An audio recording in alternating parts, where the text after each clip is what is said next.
एक याच्यासाठी करावं आपण याला योग्य अशा सद्गुरूंच्या चरणाशी लीन करावं, म्हणजे जेणेकरून स्वामींना परमार्थामध्ये गती प्राप्त होईल.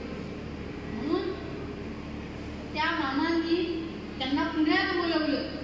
पुण्यात बोलवल्यानंतर त्या स्वामींचा हात धरला.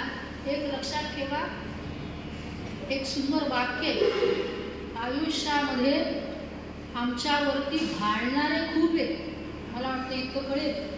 आयुष्यामध्ये आमच्यावरती भाळणारे खूप आहेत, पण सांभाळणारा तो एक आहे. पंढरीनाथ भगवान की जय. आणि सांभाळणारा तो एकच खूप महत्वाचा आहे.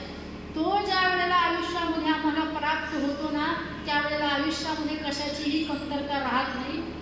तो क्षण स्वामींच्या आयुष्यामध्ये येणार होता. स्वामींना पुण्यात बोलवलं, बाळा तू पुण्यात ये.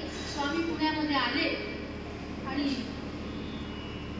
त्या स्वामींच्या हाताला धरले मामांनी आणि बाबा महाराज वैद्य यांच्याकडे घेऊन आले. दोघांनीही नमस्कार केला. त्या काळचं आध्यात्मिक क्षेत्र अतिशय उच्च प्रतीचं व्यक्तिमत्व जर कोण असेल तर ते बाबा महाराज वैद्य.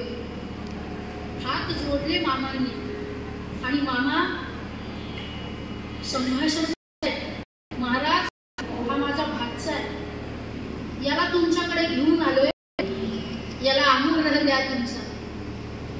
हा एक विलक्षण रसायन आहे याच्यामध्ये. नेमकं काय ते मला सांगता येणार नाही, पण तुम्ही याला आपलंसं करून घ्यावं. महाराज परमार्थामध्ये जर गती हवी असेल, योग्य गती हवी असेल ना, तर तिथे सद्गुरू शिवाय कर्मोपाय नाही, म्हणून तुम्ही याला आपलंसं करून घ्या.